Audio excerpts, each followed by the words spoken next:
الحمد لله رب العالمين والعاقبة للمتقين والصلاة والسلام على رسوله الكريم أما بعد فإن خير الحديث كتاب الله وخير الهدي هدي محمد صلى الله عليه وسلم وشر الأمور محدثاتها وكل محدثات بدعة وكل بدعة ضلالة وكل ضلالة في النار بعد أعوذ بالله من الشيطان الرجيم بسم الله الرحمن الرحيم أفلا يتدبرون القرآن أم على قلوب أقفالها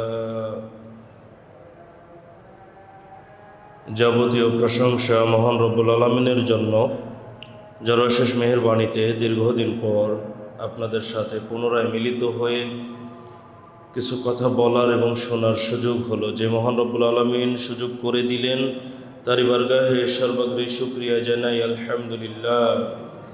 দরুদ ও সালাম বর্ষিত হোক বিশ্ব মানবতার মহান মুক্তির দূত, যার আদর্শ অনুসরণ ব্যতীত ইহকালীন জীবনে কল্যাণ লাভ করা এবং পরকালীন জীবনে জাহান্নাম থেকে মুক্তি লাভ করা সম্ভব নয়, সেই মহামানব মুহাম্মদ রাসূলুল্লাহ সাল্লাল্লাহু আলাইহি ওয়াসাল্লামের প্রতি অশেষ দরুদ ও সালাম বর্ষিত হোক। সম্মানিত উপস্থিতি, আজকের জুমার খুতবায় সংক্ষিপ্ত আলোচনার বিষয়বস্তু, আমরা কেন কোরআন পড়ব এবং অনুধাবন করব। আল্লাহ সুবহানাহু ওয়া তাআলা মানুষকে সঠিক পথ দেখানোর জন্য যুগে যুগে নবী রাসূল আলাইহিমুস সালামগণকে পাঠিয়েছেন, আর তাদের মাঝে কাউকে নবী করেছেন, কাউকে রাসূল করেছেন। যাদেরকে তিনি রাসূল হিসেবে প্রেরণ করেছেন তাদেরকে তিনি কিতাব দিয়ে পাঠিয়েছেন, আর নবী রাসূলগণের ধারাবাহিকতায় সর্বশেষ রাসূল হলেন মুহাম্মদ রাসূলুল্লাহ সাল্লাল্লাহু আলাইহি ওয়াসাল্লাম। তার মাধ্যমে আল্লাহ সুবহানাহু ওয়া তাআলা সর্বশেষ আসমানি কিতাব হিসেবে পবিত্র কোরআনকে দিয়েছেন, যা চূড়ান্ত, যা কিয়ামত পর্যন্ত পৃথিবীতে বলবৎ থাকবে। আর কোনো নবী রাসূল আলাইহিস সালাম আসবেন না, আর তিনি কোনো কিতাবও পাঠাবেন না। এই কোরআন আমাদের কাছে আছে, কিন্তু আমরা কতটুকু মূল্যায়ন করতে পারি? আমরা কি কোরআন পড়ি বা অনুধাবন করি? কোরআনকে আল্লাহ কেন দিলেন, কেন পড়ব, কেন অনুধাবন করব? এই বিষয়গুলো নিয়ে আজকের জুমার খুতবায় সংক্ষিপ্ত কিছু কথা তুলে ধরার চেষ্টা করব ইনশাআল্লাহ। কোরআন পড়তে হবে, অনুধাবন করতে হবে, এটা আল্লাহ সুবহানাহু ওয়া তাআলার নির্দেশ। আল্লাহ সুবহানাহু ওয়া তাআলা সূরা আলাকের 1 নম্বর আয়াতে বলেছেন, ইকরা বিসমি রাব্বিকাল্লাযী খলাক, পড়ো তোমার প্রভুর নামে যিনি সৃষ্টি করেছেন। আল্লাহ সুবহানাহু ওয়া তাআলা কোরআনের সর্বপ্রথম যে আয়াত নাজিল করেছিলেন, সেই আয়াত হলো এই আয়াত। তিনি অন্য নির্দেশ দিতে পারতেন, সালাত আদায় করো, সিয়াম পালন করো, মানুষের সাথে ভালো আচরণ করো, ফকির মিসকিনকে খাদ্য দাও। এগুলো কি কোরআনে আছে কি না? আছে, কিন্তু এগুলো পরে বলেছেন। তিনি শুরুতে কি বললেন? ইকরা বিসমি রাব্বিকাল্লাযী খলাক, পড়ো তোমার প্রভুর নামে যিনি সৃষ্টি করেছেন। তাহলে প্রথম নির্দেশই হলো তার নামে পড়া। তাহলে তিনি কি পাঠিয়েছেন? পবিত্র কোরআন পাঠিয়েছেন। এই কোরআন আমাদের কাছে আছে, কিন্তু এই কোরআন নিয়ে আমরা চিন্তা ভাবনা গবেষণা করি না। অথচ আল্লাহ সুবহানাহু ওয়া তাআলা এই কোরআনকে দিয়েছেনই পড়ার জন্য এবং চিন্তা ভাবনা গবেষণা করার জন্য। আমরা তো তাবিজ বানানো শুরু করেছি। পড়ার পরিবর্তে, অনুধাবন করার পরিবর্তে আমরা তাবিজ বানানো শুরু করেছি। আল্লাহ সুবহানাহু ওয়া তাআলা কি বলছেন দেখুন, সূরা নিসা 82 নম্বর আয়াত। আল্লাহ সুবহানাহু ওয়া তাআলা বলছেন, আফালা ইয়াতাদাব্বারুনাল কুরআন, তবে কি তারা এই কোরআনকে নিয়ে গবেষণা করে না, চিন্তা ভাবনা করে না? কেন চিন্তা ভাবনা করবে? ওয়ালাউ কানা মিন ইনদি গায়রিল্লাহ, যদি এই কোরআন আল্লাহ ব্যতীত অন্য কারো নিকট হতে আসতো, লাওয়াজাদু ফীহি ইখতিলাফান কাসীরা, তবে তারা এতে অনেক অসঙ্গতি পেত। কেন চিন্তা করবে না? কোরআন যে আল্লাহর কাছ থেকে এসেছে, ইসলাম যে একমাত্র জীবন ব্যবস্থা, পরকালীন জীবনে জান্নাত পাওয়ার জন্য আল্লাহর নিকটে একমাত্র গ্রহণীয় জীবন ব্যবস্থা যে ইসলাম, মানুষ কেন টেনে চিন্তা করবে না? কোরআনই তার প্রমাণ। এখানে উল্লেখ্য যে কোরআন আল্লাহর সৃষ্টি নাকি আল্লাহর কালাম, আকীদাগত একটা গুরুত্বপূর্ণ বিষয়। আমাদের আকীদা কি? কোরআন কি আল্লাহর সৃষ্টি না আল্লাহর কালাম? যদি আমরা আল্লাহর সৃষ্টি বলি তাহলে আকীদায় ত্রুটি হবে, কারণ সৃষ্টি ধ্বংস হবে কিন্তু আল্লাহর কালাম ধ্বংস হবে না। কোরআন আল্লাহর কালাম। মানুষ কথা বলে, কাজ করে, কথা এবং কাজে অসঙ্গতি থাকতে পারে, কিন্তু কোরআন আল্লাহর কালাম বলেই মূলত এর মাঝে কোনো অসঙ্গতি নেই। যদি এই কোরআন আল্লাহ ব্যতীত অন্য কারো নিকট হতে আমাদের কাছে আসতো, তাহলে অবশ্যই মানুষ এর মাঝে কিছু অসঙ্গতি খুঁজে পেত। কোরআন এমন একটি কালাম যেখানে ভাষালঙ্কার, প্রেক্ষাপট, বিষয়বস্তু, বর্ণনাভঙ্গি কোনো কিছুতেই অসঙ্গতি নেই। এটাই প্রমাণ করে যে কোরআন এসেছে আল্লাহ সুবহানাহু ওয়া তাআলার নিকট হতে।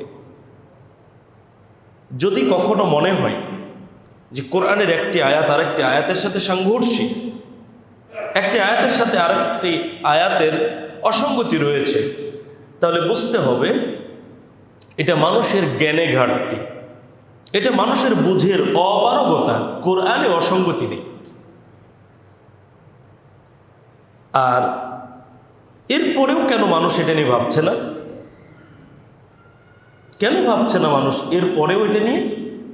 আল্লাহ সুবহানাহু ওয়া তাআলা বলছেন সূরা মুহাম্মাদের 24 নম্বর আয়াতে, আফালা ইয়াতাদাব্বারুনাল কুরআনা আম আলা কুলুবিন আকফালুহা, তবে কি তারা এই কোরআনকে নিয়ে গভীরভাবে চিন্তা ভাবনা করে না, নাকি তাদের অন্তরসমূহে তালা রয়েছে? আমাদের অন্তর কি তালাবদ্ধ? তালাবদ্ধ নয়। আমরা অনেক কিছু নিয়ে গবেষণা করি, অনেক কিছু নিয়ে ভাবি, কিন্তু কোরআনকে নিয়ে ভাবি না, কোরআনকে নিয়ে গবেষণা করি না। তাহলে আমাদের উচিত, যে উদ্দেশ্যে আল্লাহ সুবহানাহু ওয়া তাআলা কোরআনকে পাঠিয়েছেন, আমাদেরকে দিয়েছেন, সেই উদ্দেশ্যের প্রথম যে বিষয়টি ছিল সেটা মেনে চলা। সেটা কি? আল্লাহর নির্দেশ তিনি কোরআন দিয়েছেন পড়ার জন্য, অনুধাবন করার জন্য, বোঝার জন্য। আমাদের উচিত আমরা কোরআন পড়ব, বুঝবো, অনুধাবন করবো ইনশাআল্লাহ। 2, কোরআন মানুষের জন্য উপদেশ। এই জন্য কোরআন পড়তে হবে সঠিক, নির্ভরযোগ্য, নিজের জন্য কল্যাণকর উপদেশ গ্রহণের জন্য। আপনি আমাকে একটা উপদেশ দিলেন, আমি যদি সেই উপদেশটা মেনে চলি, এতে আমার উপকারও হতে পারে, ক্ষতিও হতে পারে। উপদেশ মানুষ মানুষকে দেবে, সবসময় তা কল্যাণকর নাও হতে পারে, বা তার জন্য ওই উপদেশ প্রযোজ্য নাও হতে পারে। শতভাগ নিশ্চিত কোনো মানুষ কোনো মানুষের জন্য কল্যাণকর উপদেশ নাও দিতে পারে। কিন্তু আল্লাহ সুবহানাহু ওয়া তাআলা মানুষকে সৃষ্টি করেছেন, মানুষের সামনের এবং পেছনের, ইহকালীন এবং পরকালীন যাবতীয় ভালো মন্দের জ্ঞান তিনি রাখেন। তিনি মানুষের জন্য উপদেশ স্বরূপ যে কিতাব পাঠিয়েছেন, সেই কিতাব শতভাগ নিশ্চিত মানুষের জন্য কল্যাণকর, একদম নির্ভরযোগ্য। এখন এই কিতাব আমাদের কাছে আছে, নিশ্চিত এই কিতাব থেকে আমরা শতভাগ খাঁটি, আমাদের জন্য কল্যাণকর উপদেশ আমরা গ্রহণ করতে পারি। সেই মানসিকতা কি আমাদের আছে?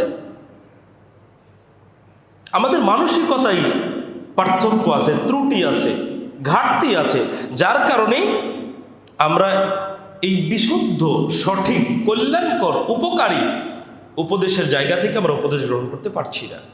অথচ আল্লাহ সুবহানাহু ওয়া তাআলা বলছেন সূরা আল কমার 17 নম্বর আয়াত, ওয়ালাকাদ ইয়াসসারনাল কুরআনা লিযিকরি ফাহাল মিন মুদ্দাকির। আর অবশ্যই কোরআনকে আমরা সহজ করে দিয়েছি উপদেশ গ্রহণের জন্য, উপদেশ গ্রহণের কেউ আছে কি? তাহলে উপদেশ গ্রহণের জন্য আল্লাহ সুবহানাহু ওয়া তাআলা কি করেছেন? কোরআনকে সহজ করে দিয়েছেন। আয়াতের ভিতরে একটা শব্দ এসেছে যিকরি। এই শব্দের অর্থ হলো মুখস্থ করা, স্মরণ করা। আরেকটি অর্থ হলো উপদেশ ও শিক্ষা গ্রহণ করা, অর্জন করা। এখানে দুটি অর্থই আসতে পারে, দুটি অর্থই বিশুদ্ধ। এখন দেখুন, কোরআন মুখস্থ করা যেমন সহজ, কোরআন বোঝা, অনুধাবন করাও কিন্তু আল্লাহ সুবহানাহু ওয়া তাআলা সহজ করে দিয়েছেন উপদেশ গ্রহণের জন্য।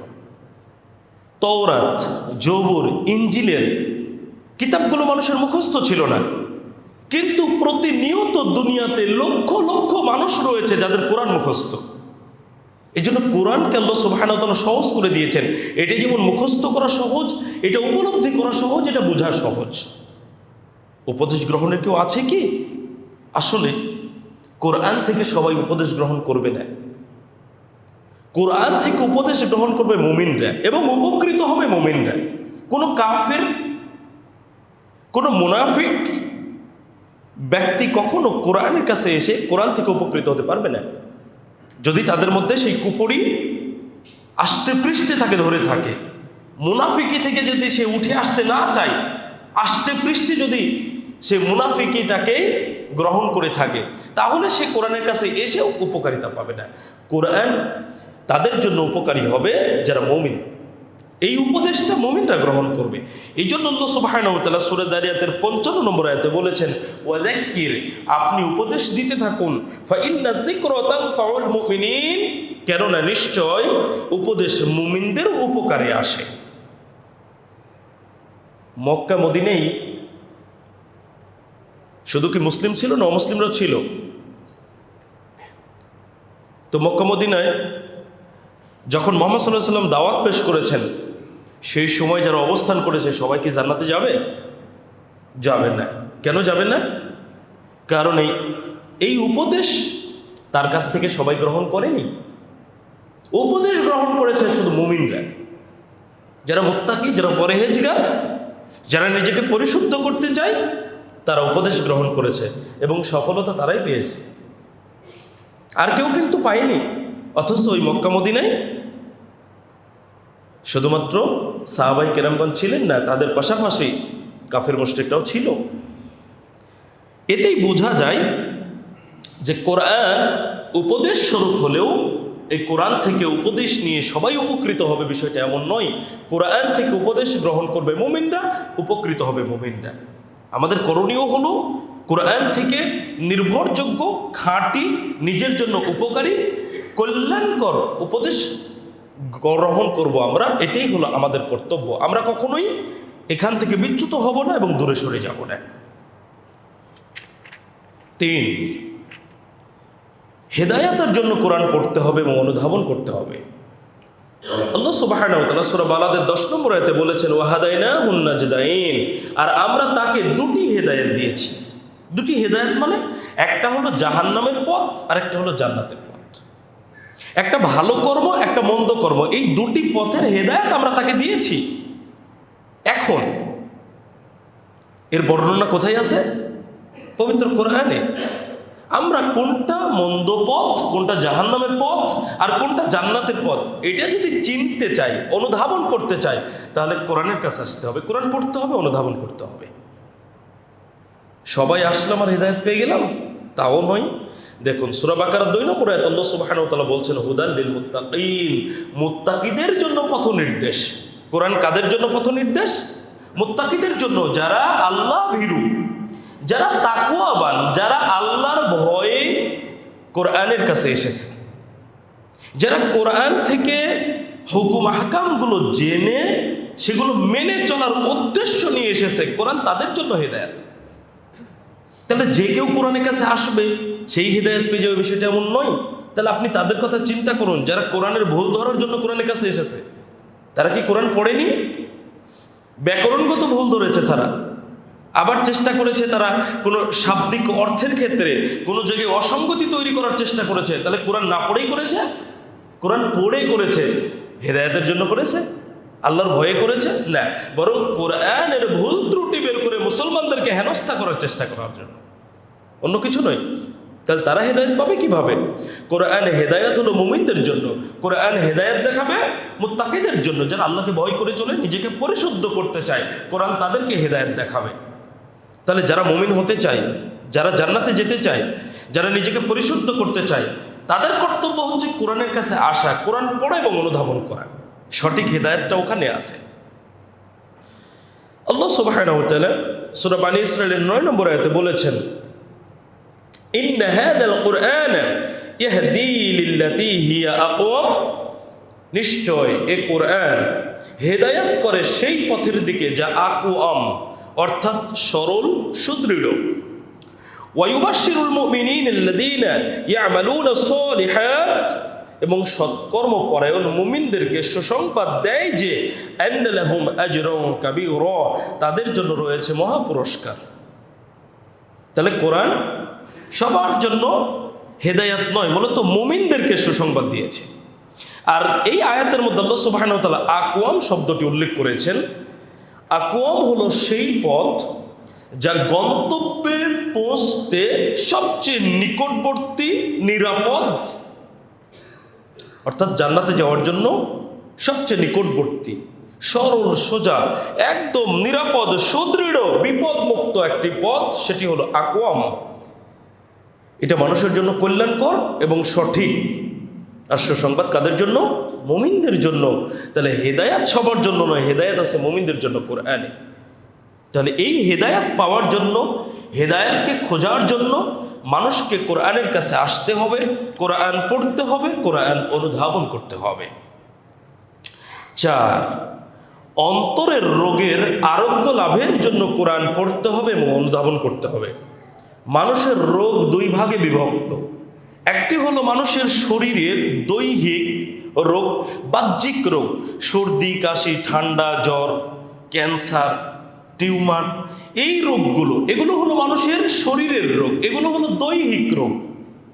আর আরেকটি রোগ হচ্ছে মানুষের অন্তরের রোগ, যেমন হিংসা, বিদ্বেষ, অহংকার, সন্দেহ, সংশয়, শিরক, কুফর, নিফাকি, অন্তরের মধ্যে স্থান দেওয়া, এগুলো হলো অন্তরের রোগ। এখন আমরা শরীরের উপরের রোগগুলো সারানোর জন্য যতটা উদ্গ্রীব, যতটা সচেষ্ট, অন্তরের রোগ থেকে মুক্ত করার জন্য অন্তরকে, আমরা কি ততটা সচেষ্ট? আমরা কি ততটা আগ্রহী, ততটা উদ্গ্রীব? না। আমরা জ্বর হলে, করোনাকালীন সময়ে একটু যদি শরীরে গরম অনুভূত হয়েছে, তো মানুষ ডাক্তারের কাছে গেছে, না জানি করোনায় ধরে ফেলেছে। অথচ প্রতিনিয়ত আমাদের অন্তরকে, আমাদের অন্তরের রোগগুলো গ্রাস করে ফেলছে। আমরা অন্তরের রোগ থেকে অন্তরকে মুক্ত করার জন্য কোনো চেষ্টা করছি না। অথচ এই অন্তরের রোগকে সারানোর জন্য, রোগ থেকে অন্তরকে মুক্ত করার জন্য যতগুলো মাধ্যম রয়েছে, তার মধ্যে গুরুত্বপূর্ণ একটি মাধ্যম হচ্ছে পবিত্র কোরআন। এর কাছে আসতে হবে, পড়তে হবে, অনুধাবন করতে হবে, মেনে চলতে হবে, তাহলে অন্তরের রোগ পরিষ্কার হয়ে যাবে ইনশাআল্লাহ। দেখুন, আল্লাহ সুবহানাহু ওয়া তাআলা বলছেন সূরা ইউনূস 57 নম্বর আয়াত, ইয়া আইয়ুহান নাস, হে মানুষ সকল, ক্বাদ জাআতকুম মাউইযাতুম মির রাব্বিকুম, তোমাদের প্রতি তোমাদের রবের পক্ষ হতে এসেছে উপদেশ, ওয়া শিফাউল লিমা ফিস সুদূর, এবং অন্তরসমূহে যা রয়েছে তার আরোগ্য, ওয়া হুদাও ওয়া রাহমাতুল লিল মুমিনিন, আর মুমিনদের জন্য হেদায়াত ও রহমত রয়েছে। এখানে আল্লাহ সুবহানাহু ওয়া তাআলা এই আয়াতে কোরআনের 4টা বৈশিষ্ট্য উল্লেখ করেছেন। তার একটি হলো মাউইযাতুম মির রাব্বিকুম, উপদেশ। এটা উৎসাহ অথবা কোনো বিষয়ে ভীতি প্রদর্শনের মাধ্যমে তার ওই কর্মের পরিণাম সম্পর্কে তাকে স্মরণ করিয়ে দেওয়া। যেমন তুমি এই কাজ করছো, এই কাজটা অন্যায়, এটা অপকর্ম, এটা পাপ, তুমি যদি এটা করো তাহলে তোমার জন্য জাহান্নামে এই রূপে রূপ শাস্তি আছে। আবার তাকে বললেন, দেখো এইটা ভালো কাজ, এটা ভালো কাজ, এটা অনেক কল্যাণকর তোমার জন্য, তুমি যদি এই কাজ এইভাবে করো তাহলে তোমার জন্য জান্নাতের অফুরন্ত শান্তি রয়েছে। এগুলো হলো উপদেশ। এটা কোরআনের একটি বৈশিষ্ট্য। আল্লাহ সুবহানাহু ওয়া তাআলা উপদেশ স্বরূপ এই কোরআনকে দিয়েছেন। এখানে উল্লেখিত কোরআনের দ্বিতীয় বৈশিষ্ট্য হলো ওয়াশিফাউল লিমা ফিস সুদূর, অর্থাৎ অন্তরসমূহে যে রোগ রয়েছে সেই রোগের আরোগ্য রয়েছে কোরআনে। শিফাউল শব্দের অর্থ হলো নিরাময়, আরোগ্য। আর সদরুন এর বহু বচন হলো সুদূর, যার অর্থ হলো বুক, এর মর্মার্থ হলো অন্তর। এখন মানুষের অন্তরে যে রোগগুলো আছে, সন্দেহ, সংশয়, অহংকার, হিংসা, বিদ্বেষ, শিরক, কুফরি, নিফাকি, এই সব কিছুর সমাধান রয়েছে পবিত্র কোরআনে। একজন মানুষ যখন অহংকার সম্পর্কিত আয়াত পড়বে, যখন হিংসা বিদ্বেষের ক্ষতি সম্পর্কে আয়াত পড়বে, যখন শিরক, কুফরি, নিফাকি সম্পর্কে কোনো বিধান জানবে, তখন স্বাভাবিকভাবে সে নিজেকে এগুলো থেকে মুক্ত করার জন্য চেষ্টা করবে। যদি তার ভিতর আল্লাহর ভয় থেকে থাকে, কোরআনের মাধ্যমে সে তার অন্তরের রোগ থেকে অন্তরকে মুক্ত করতে পারল। অত্র আয়াতে কোরআনের 3 নম্বর যে বৈশিষ্ট্য উল্লেখ করা হয়েছে, কোরআন মুমিনদের জন্য হেদায়াত, যেটা একটু আগেই বলেছি। এর অনেকগুলো দলিল রয়েছে। সূরা বাকারা 2 নম্বর আয়াত, সূরা আলে ইমরান 9 নম্বর আয়াত, সূরা আল আরাফ 52 নম্বর আয়াত।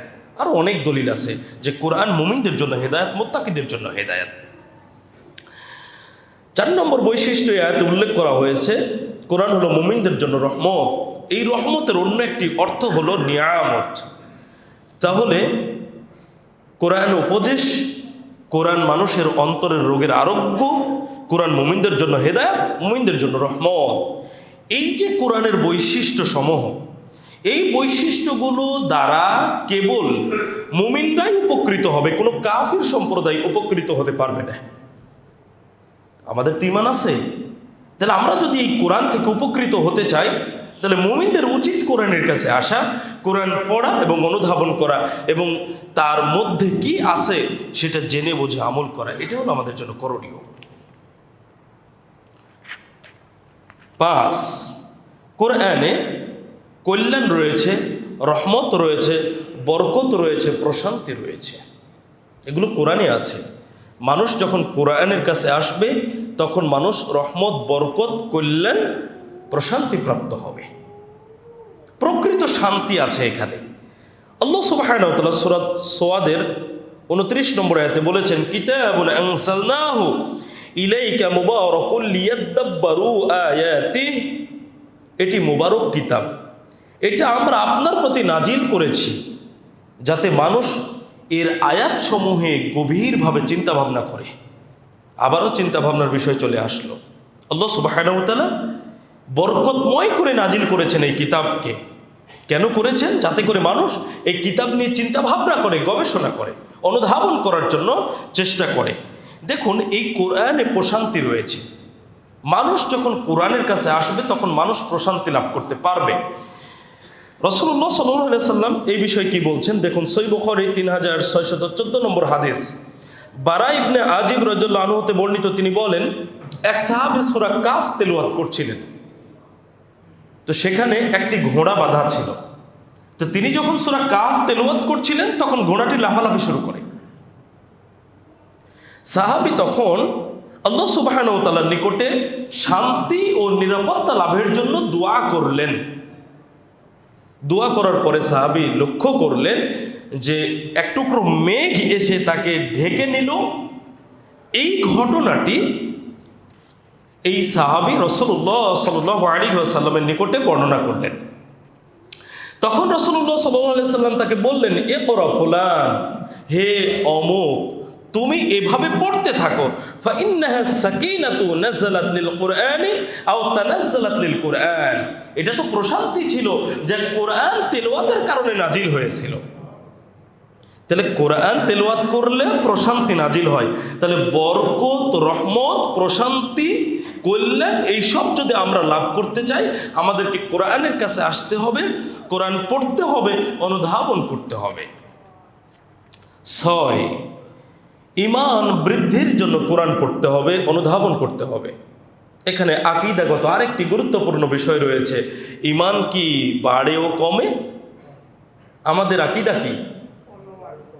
আমরা পড়াশোনা করেছি, ফেকার বইয়ে দেখেছি, অন্যান্য লেখকদের বইয়ে দেখেছি, অনেকের যুক্তি ঈমান যেহেতু অন্তরের বিষয়, এ বাড়েও না কমেও না। অথচ আল্লাহ সুবহানাহু ওয়া তাআলা কোরআনে বলছেন ঈমান বাড়ে, আর রাসূলুল্লাহ সাল্লাল্লাহু আলাইহি সাল্লাম হাদিসে বলছেন যে বিভিন্ন কর্মের কারণে মানুষের ঈমান কমে।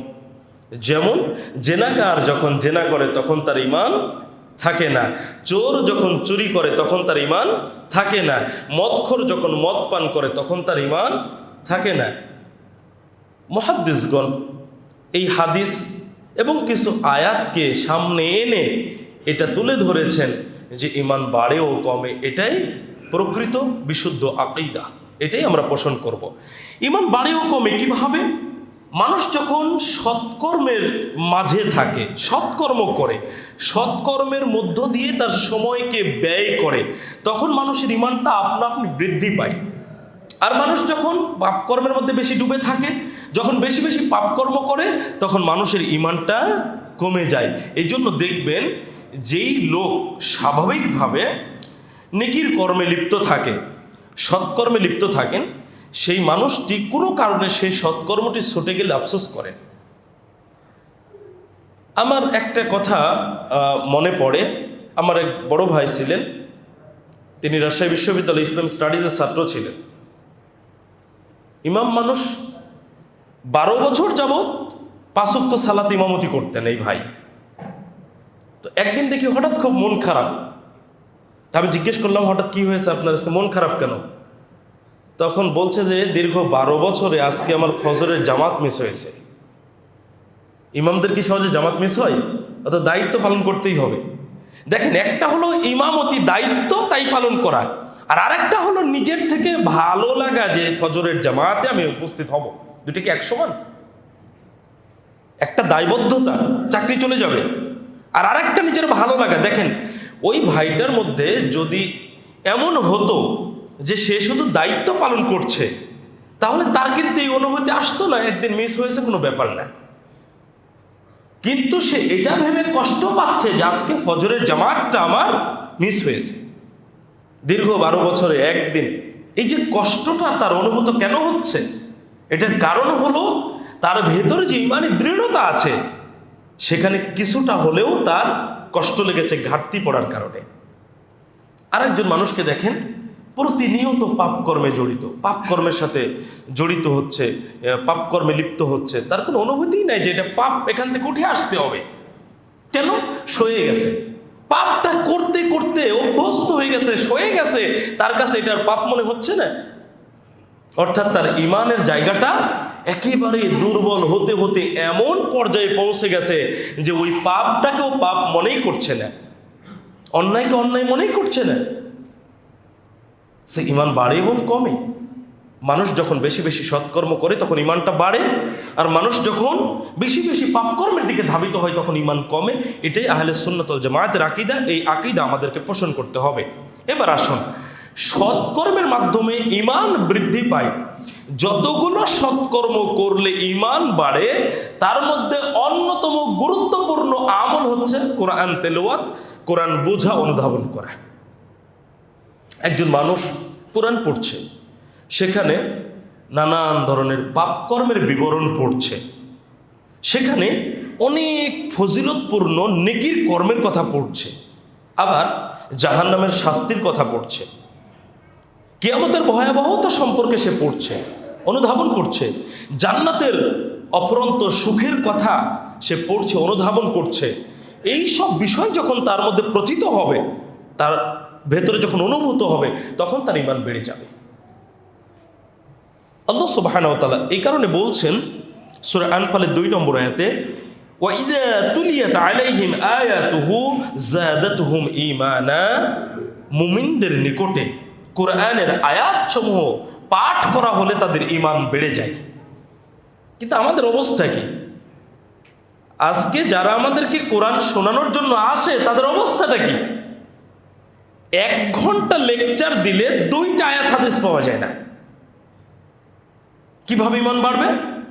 যেই লোকটা বক্তব্য শুনতে এসেছে ঈমান বৃদ্ধি করার জন্য, সেই লোকটা বক্তব্য শুনে গিয়ে ফজরের নামাজ পড়ে না, কি ঈমান বৃদ্ধি পেল? তাহলে কি বক্তব্য হয়েছে? সেই দরদ নেই। আজকে বক্তব্যের মাঠগুলো হয়ে গেছে পেশাদারিত্বের জায়গা। চাকরি বাকরি করতে হয় না, ব্যবসা বাণিজ্য করতে হয় না, মুখ দিয়ে সিনেমার গল্প বললেও টাকা দেয় লোকে। আমি অবাক হয়ে যাই। গান শোনার জন্য কোনো নর্তকী, কোনো শিল্পীকে যদি আনা হয়, অনেক মুসলিমরা যাবে না, তাই না? কিন্তু যাকে কোরআন সুন্নাহর কথা বলার জন্য নিয়ে আসা হলো, লোকে কি জানে নাকি ও এসে গান শোনাবে? লোকে গেল কোরআন সুন্নাহর কথা শুনতে, গিয়ে হিন্দি গান শুনতে পাচ্ছে হুজুরের মুখে। ওই শিল্পীর চাইতে এটা বেশি মজাদার। কেন জানেন? এ তো ধর্মের লেবাস পরে ধর্মকে ব্যবহার করে মানুষকে গান শোনাচ্ছে। এখন আপনাকে যদি আমি প্রশ্ন করি, হুজুর নিজে গান শোনেও না, কিছুই করে না, হুজুরের সুর মুখস্থ হলো কি করে? গান মুখস্থ হলো কি করে? মানুষের ঈমান কি করে বাড়বে? অথচ তাকে নিয়ে আসা হয়েছিল কোরআনের কথা শোনার জন্য, হাদিসের কথা শোনার জন্য, যাতে করে মানুষের ওই আলাপ আলোচনাগুলো, কোরআনের আয়াত শুনে, হাদিস শুনে মানুষের ঈমানটা যেন বৃদ্ধি পায়, মানুষ যেন নিজেকে একজন ভালো মানুষ রূপে সমাজে প্রতিষ্ঠিত করতে পারে। এই কারণে তো আলেমকে নিয়ে আসা হয়েছিল। কিন্তু আলেম কি তার দায়িত্ব পালন করেছেন? তাহলে কোরআন এমন একটা কিতাব, যার কাছে আসলে, যার কথা শুনলে, যার আয়াত সমূহের তেলাওয়াত শুনলে একজন মানুষের ঈমান বেড়ে যায়। দেখুন, জীবনে যে মানুষ, আমাদের দেশের প্রেক্ষাপটে হয়তো কারো তেলাওয়াত শুনে কান্না আসেনি, দোয়ায়ে কুনুত পাঠে কখনো কান্না আসেনি, সেই মানুষটাই যখন কাবাতে, মসজিদে নববীতে অথবা সৌদি আরবের কোনো মসজিদে ভালো ইমামের পেছনে যখন দোয়ায়ে কুনুত পাঠ হচ্ছে, তখন সেই বাঙালি মানুষটাও কেঁদে ফেলছে। কেন? ইমাম নিজেই তো কাঁদছেন। কি বলছেন হয়তো লোকটি বুঝতে পারছে না, বাঙালি তো আরবিটা হয়তো বুঝতে পারছে না, কিন্তু ইমাম যে দোয়া করতে করতে কান্নাকাটি করছেন, ওই কান্নার সুরে সুরে তারও কান্না চলে আসছে। দুই অনুভূতি কি এক সমান? তাহলে মানুষ যখন কোরআনের কাছে আসবে, মানুষ যখন হাদিসের কাছে আসবে, মানুষ যখন জান্নাত জাহান্নামের বর্ণনা শুনবে, কিয়ামতের বর্ণনা জানবে, শুনবে, অনুধাবন করবে, মানুষের ঈমান আপনা আপনি বৃদ্ধি পাবে। তাহলে ঈমানকে বাড়াতে হলে, শানিত করতে হলে আমাদের উচিত কোরআনের কাছে আসা, কোরআন পড়া এবং অনুধাবন করা। সম্মানিত উপস্থিতি, 7, এটি হলো উত্তম কাজ। আমরা কোরআন পড়ব, নিজে বুঝবো, অনুধাবন করব এবং অন্যকে বুঝাবো, শেখাবো। এটা হচ্ছে উত্তম কাজ। উত্তম কাজ তো অনেক আছে। ফকির মিসকিনকে খাদ্য দেওয়া উত্তম কাজ, চেনা অচেনা সকল মুসলিমকে সালাম দেওয়া হলো উত্তম কাজ, আগে সালাম দেওয়া উত্তম কাজ। উত্তম কাজ অনেক আছে। এর মধ্যে একটা উত্তম কাজ হচ্ছে মানুষ নিজে কোরআন শিখবে, অনুধাবন করবে, বুঝবে, অপরকে শিখাবে, বোঝাবে, অনুধাবন করাবে। এটা হলো উত্তম কাজ।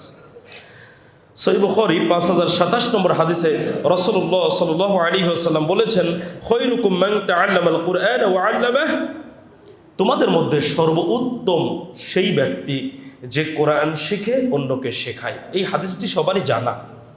আমাদের উচিত যে যতটুকু জানি অন্তত যাকে পারি একটু শেখাবো, যদি শেখানোর মতো নিজের জ্ঞানটা থেকে থাকে। এটা উত্তম কাজ। তাহলে কোরআনের কাছে আসাটাই হলো উত্তম। নিজে পড়বো, এটা উত্তম কাজ। কাউকে শেখাবো, এটা উত্তম কাজ।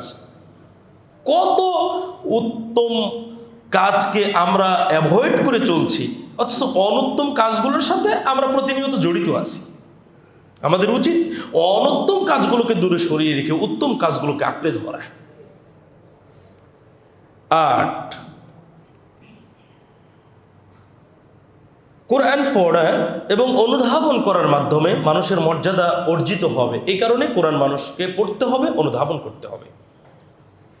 মানুষের মর্যাদা বৃদ্ধির অনেকগুলো মাধ্যম রয়েছে, কিন্তু এইটা গুরুত্বপূর্ণ একটি মাধ্যম। আচ্ছা বলেন, সবাইকে আমরা এক সমানভাবে কোরআন পড়তে পারি? একজন হাফেজের কোরআন পড়া আর একজন সাধারণ লোকের কোরআন পড়া কি এক সমান হবে? সবাইকে আমরা দক্ষতার সাথে কোরআন পাঠ করতে পারি না। কিন্তু আল্লাহ সুবহানাহু ওয়া তাআলা কতটা দয়ালু আমাদের প্রতি যে তিনি দক্ষ হই অথবা অদক্ষ হই, কোরআন পাঠ যদি করে থাকি তবুও মর্যাদা আছে। একজন ব্যক্তি দক্ষ, সে কোরআন পড়ছে খুব সুন্দর করে, সুমধুর কণ্ঠে অনেক ভালো করে তেলাওয়াত করতে পারে, তারও যেমন মর্যাদা আছে।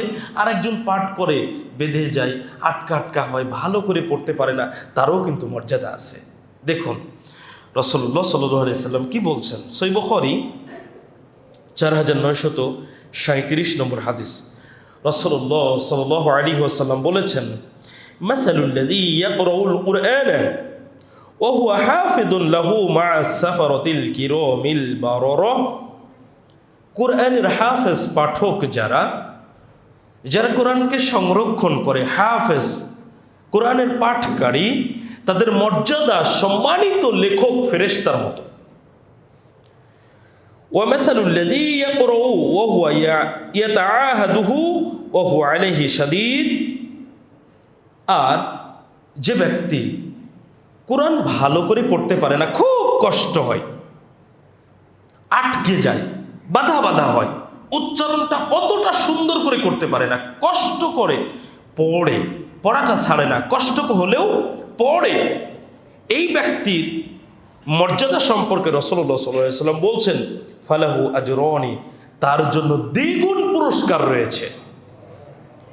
তাহলে এইবার যারা বলে যে কোরআন তুমি ভালো করে পড়তে পারো না, অর্থের চেঞ্জ হয়ে যাচ্ছে, তোমার পড়ার দরকার নেই, এদেরকে কি বলবেন? বা যারা ভালো করে পড়তে পারে না, ভুল হওয়ার ভয়ে পড়ছে না, এদেরকে কি বলবেন? একটু ভালোভাবে আজকে জেনে নেন, আপনি কোরআন পড়তে পারেন ভাঙ্গা ভাঙ্গা, অত সুন্দর করে পারেন না, বাধা বাধা হয়, আটকে যায়, পড়া ছাড়ার দরকার নেই।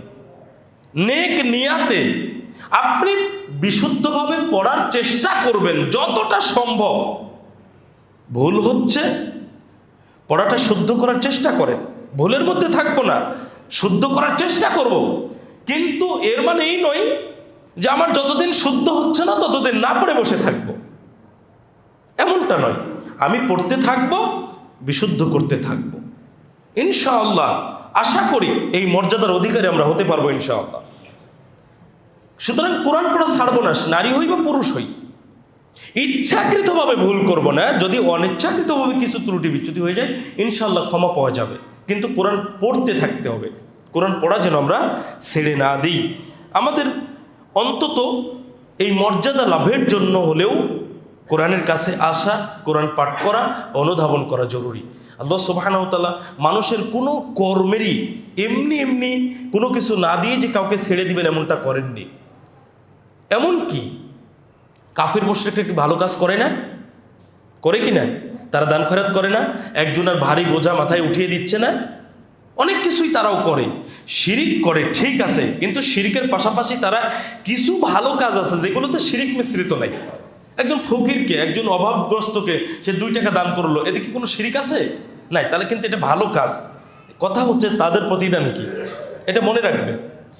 মুমিনদের প্রতিদান হলো দুনিয়ায় এবং আখিরাতে স্থায়ী, আর কাফিরদের ভালো কর্মের প্রতিদান দুনিয়াতে দিয়ে আল্লাহ শেষ করে দিবেন, আখিরাতে জাহান্নাম ছাড়া তাদের জন্য কিচ্ছু নেই। কথা পরিষ্কার? যারা অমুসলিম, যারা কাফির, তাদেরও ভালো কর্মের প্রতিদান আল্লাহ দেন। সেটা কোথায়? দুনিয়াতে। ওটা দুনিয়ার মধ্যেই সীমাবদ্ধ, আখিরাতে তাদের জন্য জাহান্নাম ছাড়া কিচ্ছু নেই। আর যারা মুমিন, তাদের ভালো কর্মের প্রতিদান যেমন আল্লাহ তাআলা ইহকালে দিবেন, তাদের ভালো কর্মের প্রতিদান চিরস্থায়ী জান্নাতে, যেটা পরকালে আল্লাহ সুবহানাহু ওয়া তাআলা পুরস্কার স্বরূপ রেখেছেন। এটাই হলো পার্থক্য। তাহলে আমরা যে কোরআন পাঠ করব, দক্ষ হই বা অদক্ষ হই, এর মাধ্যমে আল্লাহ সুবহানাহু ওয়া তাআলা আমাদেরকে মর্যাদা দিবেন, সম্মানিত করবেন। তিনি এখানে আমাদেরকে কোনোভাবেই অপদস্থ করবেন না। কেন তাহলে আমরা কোরআন পড়া থেকে বিরত থাকবো? আমাদের উচিত কোরআন পড়া এবং যারা অনুধাবন করে।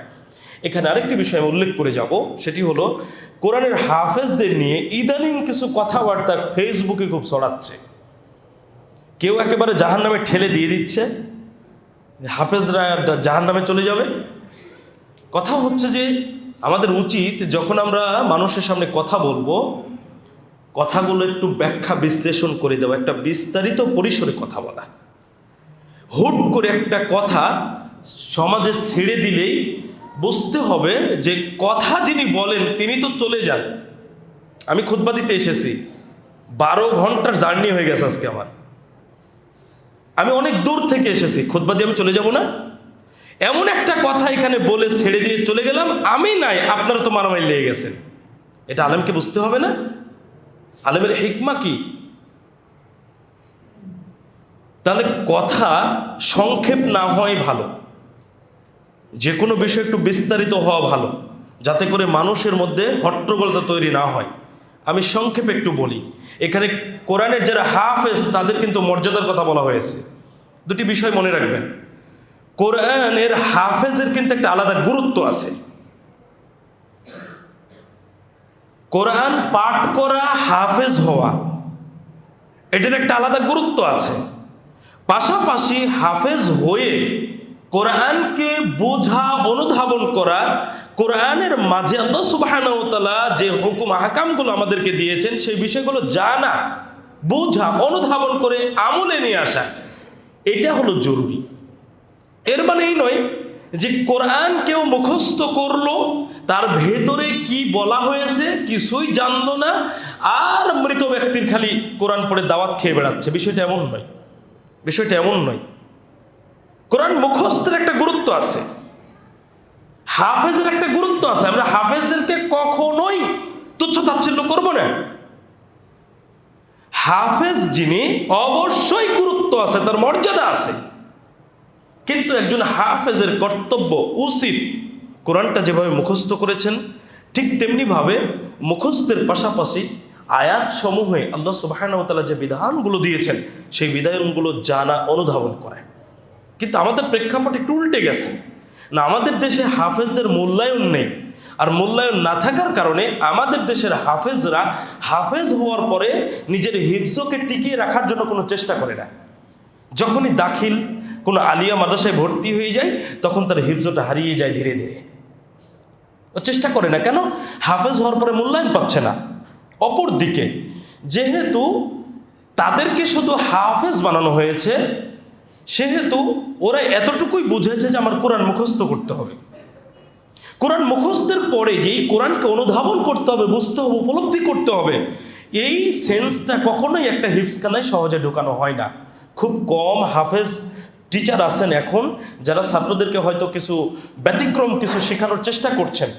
আরেকটি বিষয় আপনাদের বলি, আমাদের দেশে যেরকম হিফজখানা আছে, সৌদি আরবে এইরকম প্রাতিষ্ঠানিক হিফজখানা নাই।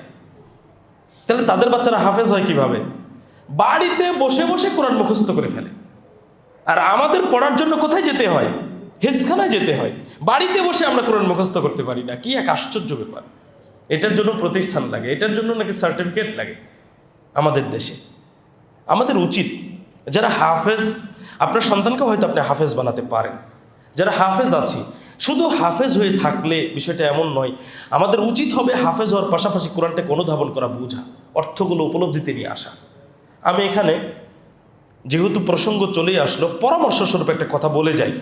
সবসময় সব কথা বলার সুযোগ হয় না। যারা বাবা মা আছেন, যারা সন্তানকে হিফজ পড়াতে চান, তাদের জন্য খুব গুরুত্বপূর্ণ একটি পরামর্শ হবে ইনশাআল্লাহ এটা। আমাদের দেশে হাফেজদেরকে আপনি কখনো এমনটা দেখেছেন যে ম্যাক্সিমাম হাফেজ হওয়ার পরে মাস্টার্স কমপ্লিট করেছে বা কামিল ক্লাস কমপ্লিট করেছে? এমন হাফেজ দেখতে পান আপনারা? সংখ্যায় কতজন? সংখ্যায় খুবই কম। কেন জানেন? এটা নিয়ে কখনো ভেবেছেন?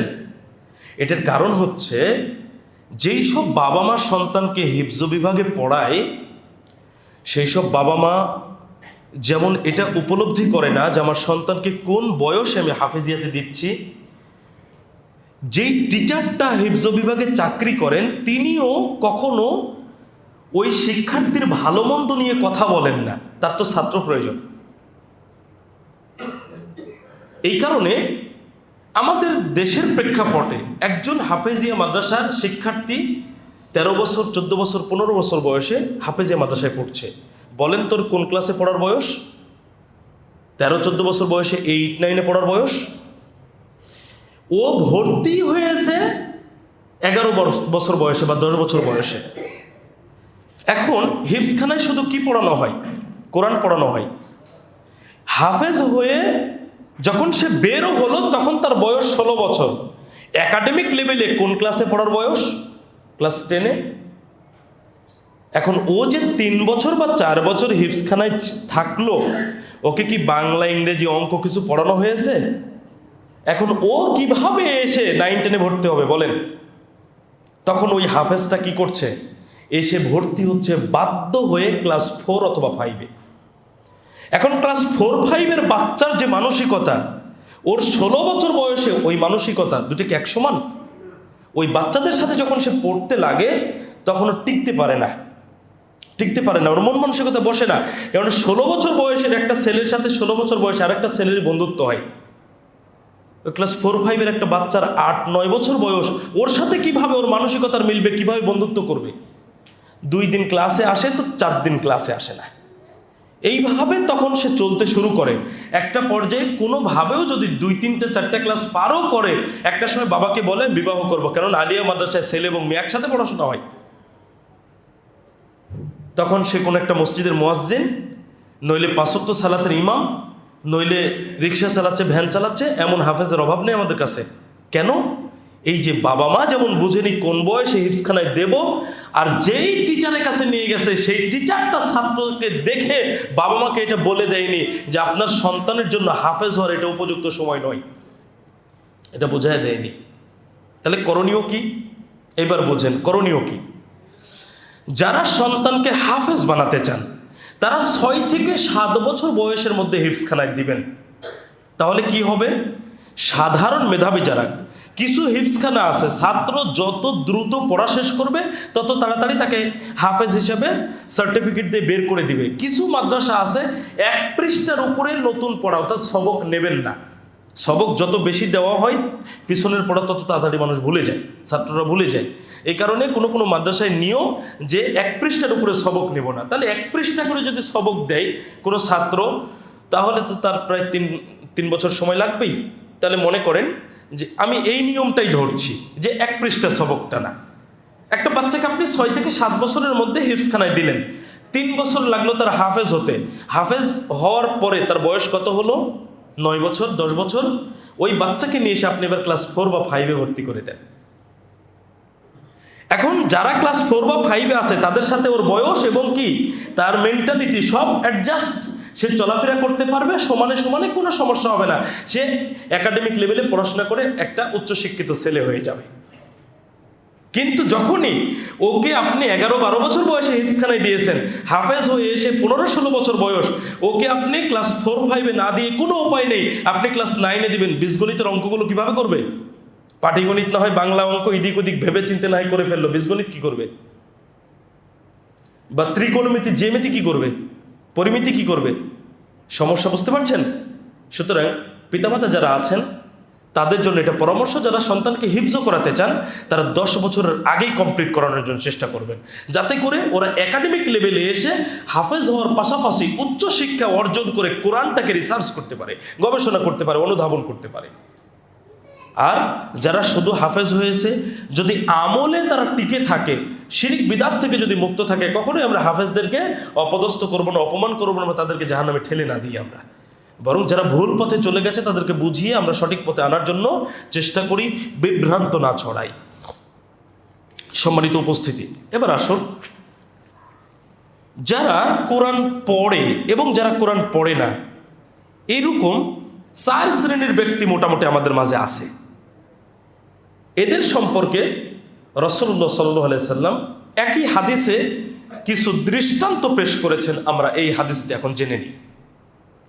সহিহ বুখারী 5020 নম্বর হাদিস। রাসূলুল্লাহ সাল্লাল্লাহু আলাইহি ওয়াসাল্লাম বলছেন, মাসালুল লাযী ইয়াকরাউল কুরআনা ক্যাল উতরুজ্জাহ, যে ব্যক্তি কোরআন পড়ে তার দৃষ্টান্ত হলো লেবুর মতো। তা'মুহা তাইয়িবুন ওয়া রিহুহা তাইয়িবুন, যা খেতে সুস্বাদু, যার সুগন্ধি আছে। যারা কোরআন পড়ে তাদের উদাহরণ লেবুর মতো, লেবু খেতে সুস্বাদু, তার সুগন্ধ আছে। এটা হলো প্রথম শ্রেণীর ব্যক্তি যারা কোরআন পড়ে তাদের মাঝে। দুই, ওয়াল্লাযী লা ইয়াকরাউল কুরআনা কাত-তামরাহ, আর যে ব্যক্তি মুমিন, ঈমান আছে কিন্তু কোরআন পড়ে না। কি অনেকে আছে না, ঈমান আছে মুমিন কিন্তু কোরআনের কাছে আসে না, কোরআন পড়ে না, তার দৃষ্টান্ত, তার উদাহরণ হলো খেজুরের মতো। তা'মুহা তাইয়িবুন ওয়া লা রিহা লাহা, খেজুর খেতে সুস্বাদু কিন্তু সুগন্ধ নাই। 3 নম্বর, যারা কোরআন পড়ে তাদের ক্ষেত্রে বলা হচ্ছে ওয়া মাসালুল ফাজিরিল্লাযী ইয়াকরাউল কুরআন, আর যে ব্যক্তি ফাজির, ফাসিক, পাপী ব্যক্তি কিন্তু কোরআন পড়ে, পাপী, পাপের সাথে জড়িত কিন্তু কোরআন পড়ে।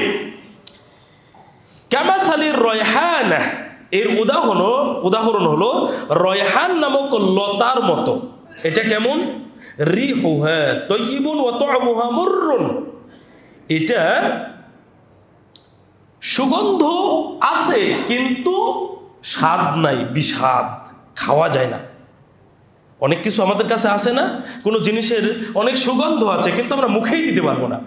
আবার অনেক কিছু আছে খেতে বিষাদ বা তার সুগন্ধ আছে, সুগন্ধ নাই কিন্তু স্বাদ আছে।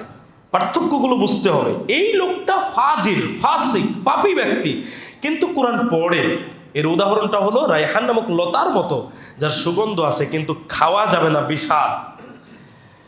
4 নম্বর ব্যক্তি ওয়া মাসালুল ফাজিরিল্লাযী লা ইয়াকরাউল কুরআন, ফাজির ব্যক্তি, ফাসিক ব্যক্তি, পাপও করে কোরআনও পড়ে না। আগে পাপী ব্যক্তির কথা বলা হয়েছে, কোরআন পড়ে, আর এইবার বলা হচ্ছে ফাসিক, ফাজির ব্যক্তি, পাপী ব্যক্তি কিন্তু কোরআনও পড়ে না। দুই দিকেই তো গলদ। এর অবস্থা কি? এর উদাহরণ হলো কামাসালিল হামদালাহ, এর উদাহরণ হলো মাকাল ফলের মতো। মাকাল ফল কেমন? তা'মুহা মুররুন ওয়া লা রিহা লাহা, যা সুগন্ধও নাই, খেতেও বিষাদ। এবার আপনাদের কাছে প্রশ্ন করি, 4 শ্রেণীর মানুষের কথা শুনলাম কোরআন পড়া, অনুধাবন করা, এই সম্পর্কে আমরা কোন শ্রেণীর মধ্যে থাকতে চাই? প্রথম শ্রেণী।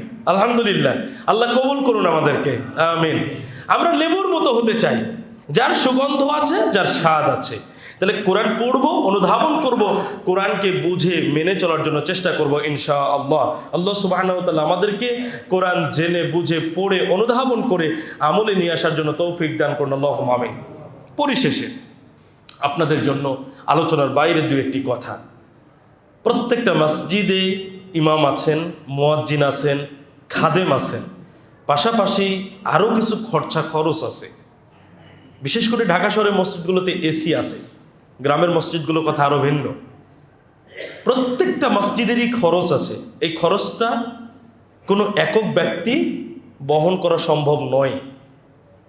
এটা আমাদের মসজিদ, আমাদের সম্মিলিত প্রচেষ্টায় মসজিদকে আবাদ করতে হবে। এখানে যেমন সালাত আদায় করে মসজিদকে আবাদ করব, মসজিদের কার্যক্রমকে দীর্ঘস্থায়ী করার জন্য আমাদেরকে সবসময় দানের হারটাকেও বাড়াতে হবে। প্রতি মাসে কারেন্ট বিল দিতে হয়, প্রতি মাসে ইমাম মুয়াজ্জিনকে বেতন দিতে হয়।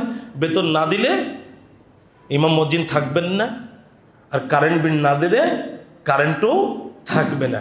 সুতরাং আমাদের করণীয় হবে আমরা নিজেদের প্রয়োজনে দান করব।